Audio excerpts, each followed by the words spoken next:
खरं तर बनेश्वर जे मंदिर आहे हे आपल्या सगळ्यांच्याच खूप श्रद्धेचं जागा आहे. मी स्वतः बनेश्वरला अनेक वर्ष जाते आणि पुणे सातारा त्या भागातले अनेक शिवभक्त हे बनेश्वर मंदिरला जातात. मुलं जातात, सहली तिकडे जातात आणि अतिशय सुंदर वातावरणात त्या भागामध्ये आहे. ते नसरापूरला चेलाडी जो फाटा आहे तिथून आत गेलं की तिथून आत PMRDAनी तिथे रस्ता करायचा एक मोठा प्लॅन केला आहे. त्याचं मी स्वागत करते. पण जो चेलाडी फाट्यावरून आत गेल्यावर जो 1-1.5 किलोमीटरचा रस्ता आहे त्याच्यासाठी गेले 6 महिने वर्ष असेल आता जवळपास मी एवढीच विनंती करते की तुमचा PMRDAचा रस्ता होईल तेव्हा लाखो शिवभक्त बनेश्वर मंदिरला येतात.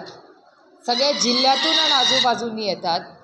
ते एवढीच सगळ्यांना विनंती होती की तेवढा रस्ता पावसाच्या आधी पॅचवर्क तरी करा. मोठा जेव्हा कराल तेव्हा कराल. आणि सरकार काहीच करत नाही. त्याच्यानंतर मी अनेक पत्र लिहिली, पर्सनली जाऊन भेटले, PMRDAला भेटले, जिल्हा परिषदला भेटले, कलेक्टरला भेटले. सगळे म्हणाले PMRDAचं काम आहे त्यांना सांगा. मग PMRDA म्हणले छोटं काम आहे जिल्हा परिषदला सांगा. असं गेले अनेक महिने हे चाललं आहे. मग मी एकदा त्यांना विनंती केली की मी उपोषणाला बसते. त्याच्यानंतर त्यांचा मला फोन आला की यावेळेस आम्ही करून देतो महिन्याभरात, तुम्ही उपोषणाला बसू नका. म्हणून सरकारने मला सांगितलं म्हणून मी 1 महिना दम काढला. पार्लमेंटला मी गेले होते. तुमच्या आशीर्वादाने मला पार्लमेंटला जायची संधी मिळाली. तर पार्लमेंटला मी गेले. महिना झाला, बजेट पास केलं, सगळी प्रक्रिया झाली. परत आल्यावर चेक केलं, अजूनही 1 इंच 1 सेंटीमीटर काम सुरू झालेलं. आता सरकारला कशा विनवण्या करायच्या? पत्र लिहिली, फॉलोअप केला, मी स्वतः गेले, फोन केले. अजून काय करायचं या भक्तांसाठी मला सांगा. भक्तांची काय चूक? सरकार करत नाही, त्याच्यात भरला जातो बिचारा भक्त. सगळ्या भागातून भक्त तिथे येतात. भक्तांना इतकी गैरसोय होते त्याच्यामुळे काहीतरी केलं पाहिजे. त्याच्यामुळे दुसरा कुठलाच मार्ग या सरकारने ठेवलेला नाही. म्हणून उद्यापासून मी उपोषणाला 10 वाजता बसणार.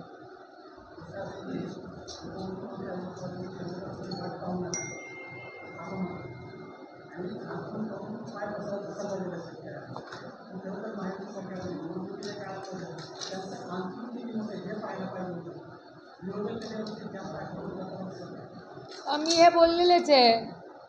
आक्रमक म्हणजे काय? मी माझ्या इलेक्शनच्या आधी इथेच घेतलेलं भाषण आहे कर्जमाफीबद्दल.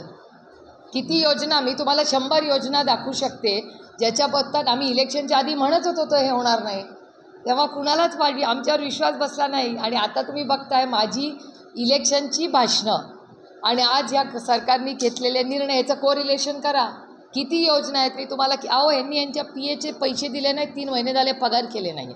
लाडकी बहीण योजनेचं तुम्ही बघताय, पीक विम्याचं तुम्ही बघताय, फर्टिलायझर आता कुठे इंदापुरात पण नाही आहे, दौंड नाही, बारामती नाही, कुठेच नाही आहे का मला सांगा.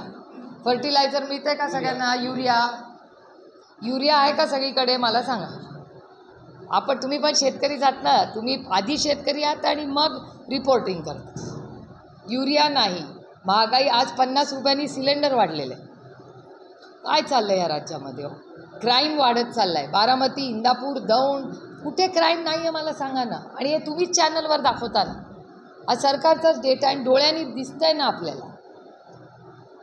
महागाई, बेरोजगारी, भ्रष्टाचार. आजच वर्तमानपत्रात बातमी आली आहे की महाराष्ट्रात एक रस्ता झाला आहे, 2 वेळा डांबराचे पैसे लावले. एक केंद्र सरकारने भरलेत आणि एक महाराष्ट्र सरकारने भरलेत. मी आज गडकरी साहेबांना पत्र लिहिलं आहे कारण का माझा गडकरी साहेबांवर विश्वास आहे. 2 वेळा एकाच रस्त्यासाठी डांबरासाठी बिलं काढता तुम्ही, एक राज्य सरकार आणि केंद्र सरकार. काय चाललंय हे? इंदापूर तालुक्यात घटना आहे. बनकरवाडी करेवाडी ते वायरलेस रस्ता 3 महिन्यापूर्वी डांबरी झाला आहे PWD कडून. आणि नंतर त्या पाठीमागे मुख्यमंत्री ग्रामसडक योजनेत लगेच काम झालं. त्याच्यावर चाललं.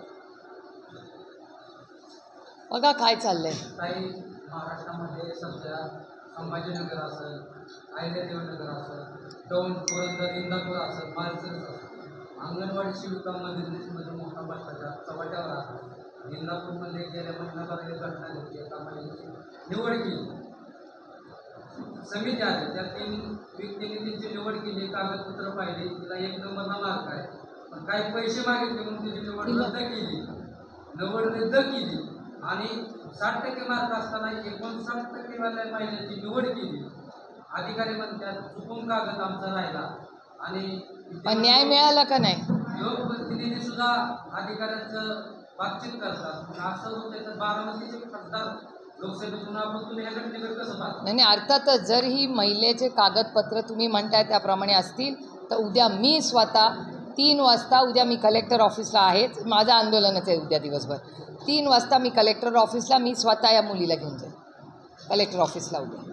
अधिकारी म्हणतात चुकून मार्क वाढले. मी कशाला त्याच्यात करते सगळं, मी काही त्याच्यात पडणार नाही. मी डायरेक्ट कलेक्टर ऑफिसला न्याय मागणार या मुलीसाठी. अनेक अंगणवाडी सेविका आहेत, त्यांना सेविका पद रद्द करून मदतनीस म्हणून तुम्ही काम करा अशी दमदाटी अधिकाऱ्यांतर्फे दिली जाते. म्हणजे एखाद्या तहसीलदारला नाईक तहसीलदार व्हावं, एखाद्या तुम्ही मला उपजिल्हाधिकारी तुम्ही मला सगळे कागदपत्र द्या, मी नीट करून देते, जबाबदारी माझी. 3 वाजता येते. 3 वाजता कलेक्टर ऑफिस पुणे. महायुतीच्या बॅनरवरती आमदार रोहित पवार यांचा फोटो पाहायला मिळालेला आहे. याकडे आपण कसं पाहताय? ज्यावरती देवेंद्र फडणवीस, एकनाथ शिंदे, अजितदादा कोणी लावलंय? त्यांनीच लावलेलं कोणी? आदिनाथच्या कारखान्याच्या निवडणुकीत मग त्यांना विचारा ना, ज्यांनी बॅनर कोणी लावले.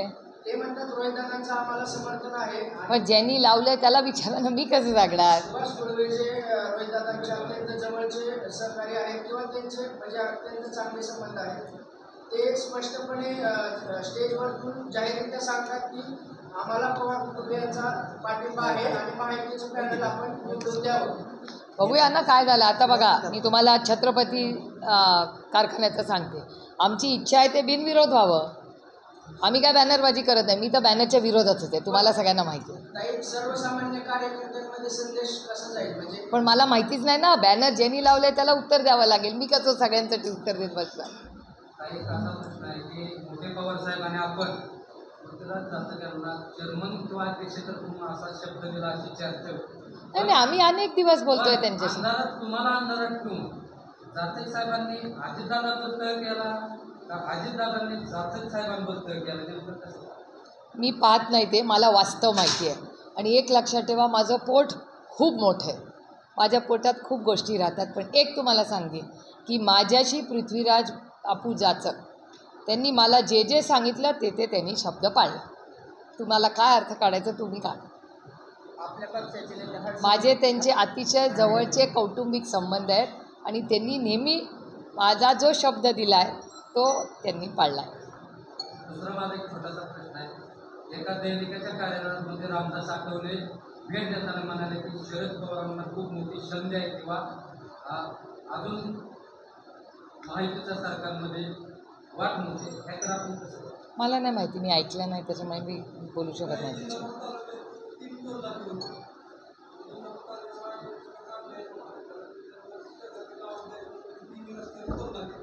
नाही, माझं म्हणणं आहे की गडकरी साहेबांनी स्टेटमेंट केलेलं आहे की टोलमुक्त भारत करायचा. त्याच्यामुळे टोल मुक्तच होणार आहे असं आपण समजूया आणि करूया. नाही, पाठपुरावा अर्थातच ना. त्यांनी गडकरी साहेबांनी ह्याच्यातच सांगितलं आहे टोलमुक्त भारत, त्यामुळे भरायचंच नाही असं गडकरी साहेबच म्हणतात. आज हर्षवर्धन पाटील यांनी बावनकुळेंची भेट घेतली आहे. हर्षवर्धन पाटलांची भाजपसोबत जवळीक वाढते का? त्याकडे कसं? मी पार्लमेंटमध्ये अश्विनी वैष्णवांना भेटले, निर्मला सीतारामनना भेटले, अमित शहाजींना भेटले, त्याच्यानंतर अजून कुणाला भूपेंद्र यादवांना भेटले, त्याच्यानंतर मी अजून कुणाला धर्मेंद्र प्रधानजींना भेटले, नंतर मी जितीन प्रसादांना भेटले, मी पियुष गोयलांना भेटले, मी कमलेश पासवानांना भेटले, मी राम मोहन नायडूंना भेटले. हे सगळे देशातले अनेक मंत्री आहेत. या प्रत्येकाचं माझं मतदारसंघाचं तुमच्या सगळ्यांच्या आशीर्वादाने मी इथून निवडून आले. माझ्या मतदारसंघातली, आपल्या सगळ्या मतदारसंघातली सगळी कामं ह्याच मंत्र्यांकडे असतात आणि मी नुसती भेटत नाही, मी फोटो पण टाकते. ते माझ्या फेसबुक अकाउंट, इंस्टाग्रामवर जाऊन बघा, सगळ्यांचे फोटो आहेत गेले 1 महिन्यात. माझे त्यांचे तर 2च लोकांबरोबर आहेत, माझे तर 50 मंत्र्यांबरोबर रोज आहेत दिल्लीमध्ये. एका दिवशी मी 5-5 मंत्र्यांना भेटते. शिवराज सिंग चव्हाणांना त्या दिवशी भेटले, त्या दिवशीच अजून कुणाला भेटले बाई. माझा अकाउंट बघा ना, मग माझं काय म्हणाल.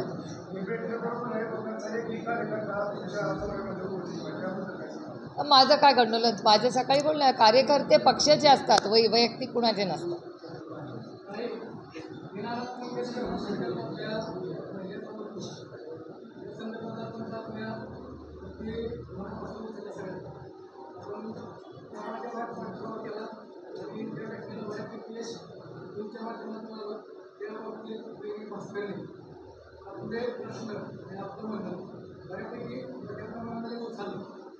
आणि त्या महिलेला थोडा प्रमाणात तुमच्या माध्यमातून न्याय मिळतोय, परंतु तुम्ही महाराष्ट्रामध्ये ज्या त्या ठिकाणी घटना करतात त्या ठिकाणी तुम्ही आवाज उठवताय. प्रस्तुत तुमच्या बारामतीमध्ये बारामती हॉस्पिटल असेल, या हॉस्पिटलमध्ये दिनानाथ मंगेशकर हॉस्पिटलपेक्षाही डेंजर घटना घडतात. कुठे? Hospital, Baramati hospital. मला माहिती द्या ना त्याची, द्या ना मला, जरूर द्या. तुम्हाला न्याय द्यायची, हां प्लीज द्या, द्या ना दादा.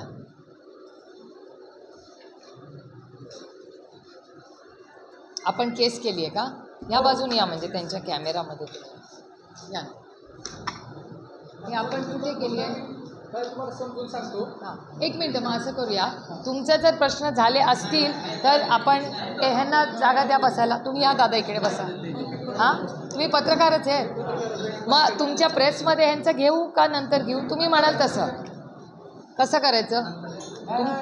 नंतर घ्यायचा प्रश्नच नाही, माझा प्रश्न आहे तुम्हाला. नाही त्यांचं नाही, नंतर म्हणजे ह्यांचे रेकॉर्डिंग संपल्यावर घ्यायचा का आत्ता घ्यायचा? तुम्ही म्हणाल तसं. हां, मग तुम्ही 2च मिनिट, किती वेळ लागेल तुम्हाला अजून? एक 10 मिनटं हे म्हणतात, 10 मिनिटांनी आपण वेगळं बसूया. करेक्ट? मान्य ना सगळ्यांना? हां बोला. पंचायत समितीच्या महाविकास प्रकल्पातील अधिकारी जे आहेत त्यांच्यावर बऱ्याच प्रमाणात लैंगिक शोषणाचे आरोप झाले आणि ते अधिकारी सध्या कार्यरत आहेत. कसं व्हॉट? अरे पत्र पाठवा, मला द्या लगेच, मी ॲक्शन घ्यायला लावते. उद्या मी कलेक्टरकडे जाणार आहे. घ्या पत्र मागवणे, काय आरोप आहे पटकन. दुसरा असा प्रश्न आहे की इंदापूर ते विधानमंडळ चालू आहे सध्या. तिथे बऱ्याच शेतकऱ्यांचं असं म्हणणं आहे की जो पूल होतोय तिथं 1 किलोमीटरचा भराव न करता पूल व्हावा. 100 एकर शेतकऱ्याचं नुकसान होतंय. मी यांना विनंती करीन, उद्या तुम्ही व्हिजिट करा लगेच. उद्या एक व्हिजिट करून या आणि मला फोन करून सांगा. जरूर हे पॉईंट्स लिहून घ्या. तिथे जाऊन व्हिजिट करून या सगळे तातडी. हां, मग तुम्ही लगेच सांगा काय करायचं सांगा, त्याप्रमाणे आपण करू. हां, मग चव्हाणांना फोन लावा. हे प्रेस कॉन्फरन्स झाले. गेल्या काही दिवसात विधानसभेचा निकाल लागला आणि कराड उत्तरचे आमदार बाळासाहेब पाटील हे 40 ते 50 हजाराच्या फरकाने पराभूत झाले.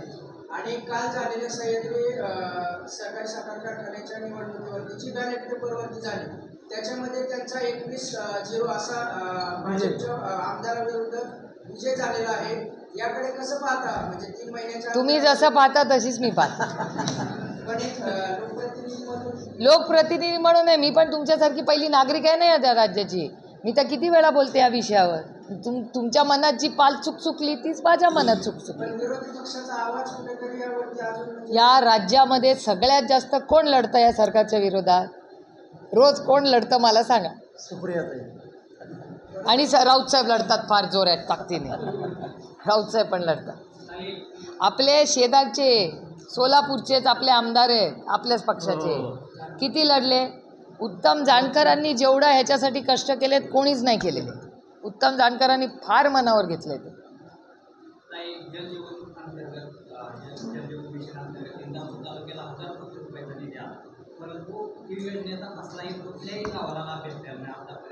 जलजीवन मिशन बारामती लोकसभा मतदारसंघाची मी CR पाटलांना पत्र लिहिलेलं आहे की मला व्हाईट पेपर आणि इन्क्वायरी पाहिजे माझ्या सगळ्या. आणि CR पाटील केंद्राचे मंत्री आहेत, त्यांनीच आम्हाला सगळ्या आमदार खासदारांना आव्हान केलं की तुम्ही मला सांगा तुमच्याकडे कुठेही पैसे जर चुकीच्या पद्धतीने खर्च होत असतील, तुम्हाला काही चूक वाटत असेल तर मला सांगा, मी इन्क्वायरी लावतो.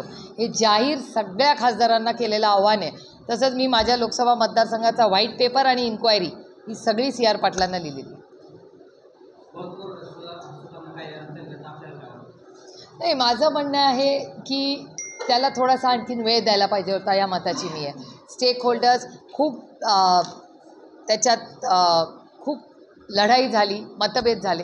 थोडंसं अजून संवेदनशीलपणे तो घेतला असता तर जास्त योग्य झालं असतं. निलेश लंकेंनी सविस्तर त्याचं भाषण केलं. फौजियाताई ज्या राष्ट्रवादी काँग्रेसच्या खासदार आहेत राज्यसभेत, त्यांनी तर पुस्तिका काढली. ज्याला इंटरेस्ट असेल त्यांनी जरूर ती पुस्तिका वाचावी. तुम्हाला त्यातले सगळे टेक्निकल मुद्देही कळतील. हो, होते ना, 2 होते. आदरणीय पवारसाहेबांची पायाची ट्रीटमेंट चालली आहे, सगळ्यांनाच माहिती आहे. आणि अमोलदादांचे मेडिकल कारण होतं आणि ते सगळ्यांनाच माहिती आहे. बाकी आम्ही सगळे हजरच होतो. आम्ही 3 आणि 4 वाजेपर्यंत संसदेत होतो. जोरात भाषणं आम्ही केली आहेत. हो, आता भाषणं नाही काय, फौजियाताईंचं भाषण पाठवते मी तुम्हाला, निलेश लंकेंचं भाषण पाठवते, आम्ही केलेलं मतदानाचा रेकॉर्ड पाठवते.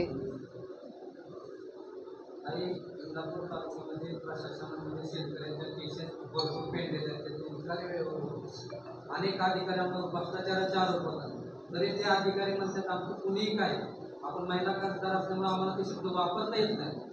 असे अधिकारी त्या त्वरेत वावरतात. तुम्ही किंवा विरोधक म्हणून विरोधक म्हणून विषयच नाही. लोकप्रतिनिधीची नैतिक जबाबदारी असते, ह्याच्यासाठी तर आम्ही लोकप्रतिनिधी आहोत.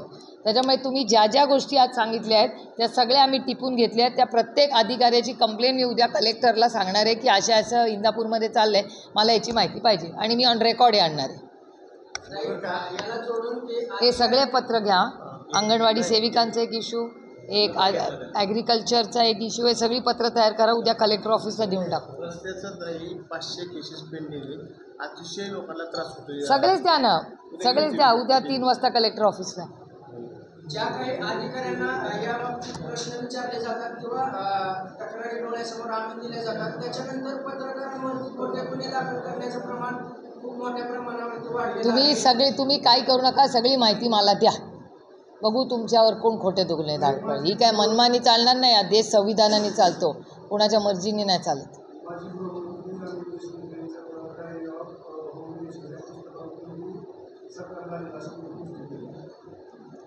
अशी अनेक कंप्लेंट्स आमच्याकडे आल्या आहेत किंवा ज्या माणसांनी त्या सगळ्या पुस्तकाचे छपाईचं काम केलं आहे त्यांनाही काही गोष्टी सांगण्यात आल्या. त्याच्यामुळे आम्हाला काळजी वाटली की या सगळ्याचकडून ही चर्चा आमच्या कानावर दबक्या आवाजात येत होती.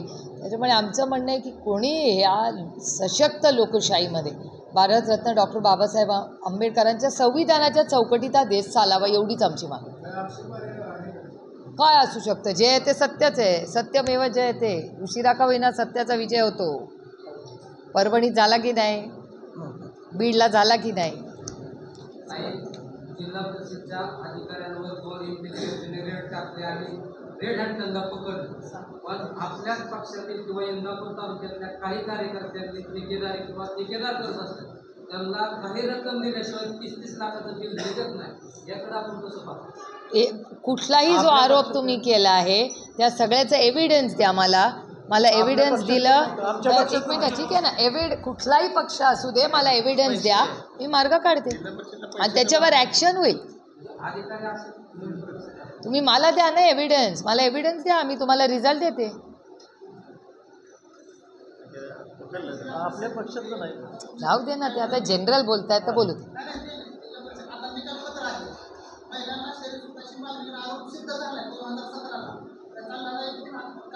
उद्या मी कलेक्टरांकडे जाणार आहे.